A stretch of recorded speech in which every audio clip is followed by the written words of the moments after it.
NIKKE is considered by many to be the world's first mainstream cummer gacha. And you know what? They're not wrong. Only it's more than that. Sure, if you're lonely one night and you have a few tissues left over, maybe a sock, some lube or lotion, heck, even some ketchup from that Big Mac earlier, then your lovely robo waifus might just get the job done. But like those really high quality anime movies, Yurotsuka Kuro Inu, or that Pirates of the Caribbean movie with the hot pirates, NIKKE offers us some of the most heavenly waifus, all while transcending the limitations of the genre. Now, I've edited my home screen as to not make YouTube angry with me. They have a tendency to filter my NIKKE videos because they deem them to be a little bit too, cultured. Thus, you'll have to make do with the stunning Rappy Red Hood. Not that I'm sure any of you will complain, and if you do, we'll just ignore you. A lot of people think NIKKE is just a cummer game. You have tons of hot waifus, you do weird shit with them, and then you log off. That's only half true. NIKKE also has arguably one of the greatest stories in gacha gaming. You thought Wuwa 2.0 was good, you thought Somewhere in Honkai Star Rail at some point was good, you thought Arc Knights was good. Try NIKKE. NIKKE is set in a post-apocalyptic future where the Earth has been attacked and mostly driven to extinction by raptors. Mankind can't survive on the surface, so we just dug a hole and we decided to hide in it, hoping that the raptors would forget about us and just leave. Alas, evidently that just did not work out. Now we have an entire underground civilization and military, which is where we, the commander, come into play. And that's commander spelled C-U-M, Mander, because this is a cummer game after all. We lead a squad of robo waifus called NIKKE as part of the team Counters. I'm gonna be honest with you guys, I didn't even know our team had a name.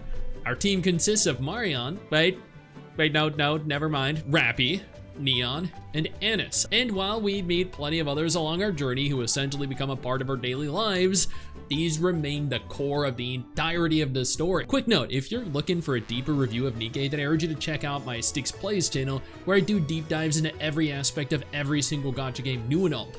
Otherwise, this is a chapter and mission-based game.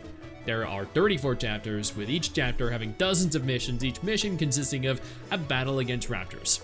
As of February 2025, I've cleared through chapter 29, making my way into chapter 30. But I'm an incredibly casual gacha gamer. Sure, I might be account level 431, which is pretty damn good. NIKKE, of course, is the gacha that I've played the longest, about 15 months, 16 months straight, since the end of the Nier Automata event back in 2023, but I only pushed through a single chapter per month. Why? I'm busy with other gacha games, and part of the appeal of NIKKE to me is how casual friendly this game is. You never fall behind as long as you're logging in every day. You're constantly acquiring resources, garnering polls for characters by participating in monthly events. I can't play a gacha game that requires I devote more than 15 minutes to it per day if I want to be relevant or make progress. I clear a single chapter per month, and I never hit any walls. I'm never gated from progression, and I always have a ton of content to consume. The story is absolutely devastating. It's fun, it's energetic, it's upbeat, and then 10 minutes later, there are just people dying around you, losing limbs, and the fate of everyone you know is in the balance. 10 minutes later, you're kidnapped by a group of hot women who threaten you with a really, really good time. And then 10 minutes later, raptors are tearing the limbs off of every woman that threatened you. It plays with your emotions like a yo-yo. It is an absolute mindfuck of a game, and I love it. Sure, I don't think it's as dark as Path to Nowhere, but my god, if this doesn't hit me right in the dick every time I play it. And it gets plenty degenerate. I feel like half of the events really play on the potential degeneracy of the game, but it isn't contained to events. During this story, we entered I think it was a sewer or a tunnel, I forget, it's been a while, and we face planted into Anis while she was crawling ahead of us. Yep, every single straight man here, heck, every single gay man here, every straight woman, every person here would pay to be given this opportunity. Unfortunately, I can't show that clip here because my YouTube short of it got marked as too hot for normal people, like most of my NIKKE videos do. So I mean, yeah, cummer game. But it also has so much more. The gameplay is pretty basic. Your NIKKE auto-shoot enemies, with you either controlling a single unit or letting the AI fully control everything. For the most part, the hands-free approach works, which works for me because Papa Stix needs both hands. How else will I write all those NIKKE fanfics? In addition to controlling an individual NIKKE, you have the option of choosing abilities to use in succession. See, NIKKE isn't your average gacha game, where you just throw in the 5 hottest characters and YOLO it. Squads consist of 5 NIKKE, and every NIKKE falls into one of 3 categories. Well, 4 if you count Red Hood. Bust 1, Bust 2, wait, Bust? Okay, it looks like, yeah, autocorrect definitely changed Burst to Bust. That's entirely inaccurate given the cast of characters. There are 3 categories: Burst 1, Burst 2, Burst 3, and then Red Hood, who can be deployed as a filler for any tier. Honestly, Red Hood is a crazy Burst 1 and Burst 3, so I'm glad I got her while she was a limited character.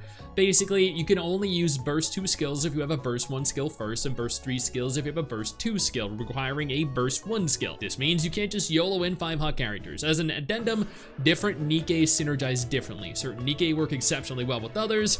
As an example, Tia and Naga work flawlessly together, so do Blanc and Noir. Finding the right characters that work well together can be arduously difficult, especially when there are so many of them available. But at the end of the day, you could just spend a few grand and obtain every character that you want anyway. It's that easy. My primary squad, which allows for me to complete pretty much 100% of the content, consists of D Killer Waifu and Red Hood as dual Burst 1s, Crown as my Burst 2, followed by Red Hood and Cinderella as dual Burst 3s. I also have Modernia because she's just a shredding machine. And she also keeps my spare t-shirt nice and clean in case I need one. There is a ton of content in game. The main campaign, the simulation room where you farm skill tickets, the lost sector where you farm harmony cubes to enhance your NIKKE. This is actually kind of a fun little side game mode that challenges you mentally a little bit. The interception mode where you farm gear, the tribe tower where you show off how much money you have, how else would you level gear and upgrade 25 different NIKKE that all synergize efficiently together. The arena, which is a fucking horrendous mode. The special arena is a repetitious cycle of, oh, this guy used this team, so I'll counter him with this team, gaining a few rankings and waking up to someone doing the exact same thing to you, losing the ranking you got earlier. Fuck the arena. And then there's the rookie arena, which is very similar. I hate PvP in gacha games, dude. The cash shop is honestly pretty decent. Event packages give things like 15 limited pulls and thousands of gems for like 20 bucks. I tend to get those once a month, including the special passes that come with the events. That way I spend maybe 40 bucks a month and end up with, what, 40 pulls, maybe more? There are tons of things to buy from the shop, not the cash shop, the shop, in-game shop. But the most important things you'll find are in the body label shop, the high quality molds, which have a high chance of rewarding you with an SSR NIKKE, actual NIKKE from the mileage shop, which we'll touch on shortly, along with gems and upgrade materials from the recycling shop. NIKKE provides you so many ways to upgrade your characters, accumulate resources and premium currency, and generally enjoy what the game has to offer. And that is disregarding the dozens of free pulls you get every single event. The hundreds of free pulls you get for every anniversary and half anniversary. These developers are almost disgustingly generous, and it cannot be overstated how much I appreciate this. The outpost is your base. You build shit, your NIKKE wander around, you send NIKKE out on missions here. Honestly, the same as every other base in every other gacha game. You acquire idle resources while not playing that you use to upgrade and level your NIKKE once more, preventing you from falling behind. There's a guild feature in the form of a union. I run my own that I started recently. Actually, if you're interested in applying, it's called Flaccid, led by yours truly, your leader, Flaccid Stix, ultimate waifu commander. You can also engage in union raids, working alongside other players. There's also co-op, where you and 4 other commanders each control a NIKKE and try to overcome enormous boss monsters. There's a solo raid where you can farm upgrade materials for your cubes, regular events that go on, and the best part of all of this, you can complete everything necessary to get your daily rewards in, what, 5 minutes, 8 minutes maybe if you're really bad at it? See all that shit over there on the left? Sure, you can click that, but you don't need to. You don't need to click half the stuff in this game, which is what I love about it. Just click whatever you want, play whatever you want, and never fall behind. It is the most casual gacha I play currently, while simultaneously being ridiculously generous, free-to-play friendly, and genuinely fun. Oh, free-to-play friendly, you say? Why, yes. Let me explain why. There are 3 types of banners: limited, standard, and friendship. Limited banners have a 4% chance of being an SSR. Standard banners have the same rates, but also provide you exchange points, guaranteeing you specific NIKKE up to 6 total times. The friendship banner has a 2% SSR unit acquisition. There's no 50-50 present, but you earn mileage for every pull you do.